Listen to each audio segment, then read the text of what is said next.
ఏపీలో ఎన్నికల వేళ కుర్చీ మడత వ్యాఖ్యల రాజకీయం సాగుతుంది. వచ్చే ఎన్నికల కోసం షెట్ హ్యాండ్స్ మడత పెట్టాలంటూ ముఖ్యమంత్రి జగన్ ఇచ్చిన పిలుపుకు కౌంటర్గా విపక్ష టీడీపీ అధినేత చంద్రబాబు ప్రజలు మీ కుర్చీ మడత పెడతారంటూ వ్యాఖ్యానించగా, ఆయన తనయుడు నారా లోకేష్ మరో అడుగు ముందుకేసి ఏకంగా కుర్చీని మడతపెట్టి చూపించారు. ఇప్పుడు వీరిద్దరికీ తాజాగా వైసీపీలో చేరిన విజయవాడ ఎంపీ కేశినేని కౌంటర్ ఇచ్చారు. ఎన్నికల తర్వాత చంద్రబాబు, లోకేష్ కుర్చీలు మడత పెట్టుకోవడానికి సిద్ధంగా ఉండాలంటూ కేశినేని నాని సలహా ఇచ్చారు. తండ్రి కొడుకులు కలిసి కుర్చీ మడత పెట్టడం కాదు, ఏకంగా టీడీపీనే మడత పెట్టేశారంటూ వ్యాఖ్యానించారు.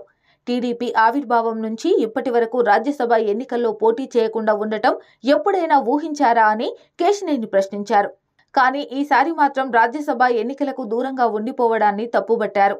టీడీపీకి తెలంగాణలో 0, రాజ్యసభలో 0, రేపు ఆంధ్ర ఎన్నికల్లో వచ్చేది కూడా 0ఏనని విజయవాడ ఎంపీ కేశినేని నాని ఎద్దేవా చేశారు. గత 2 పార్లమెంటు ఎన్నికల్లో టీడీపీ నుంచి విజయవాడ ఎంపీగా గెలిచిన కేశినేని నాని తనకు పార్టీలో ప్రాధాన్యత ఇవ్వడం లేదంటూ గత ఎన్నికల తర్వాత నుంచి అసంతృప్తి స్వరం వినిపిస్తున్నారు. ఇదే క్రమంలో ఎన్నికల వరకు ఆగి తాజాగా వైసీపీలోకి వెళ్లిపోయారు. అప్పటి నుంచి చంద్రబాబు, నారా లోకేష్ను టార్గెట్ చేస్తూ తీవ్ర విమర్శలు చేస్తున్నారు.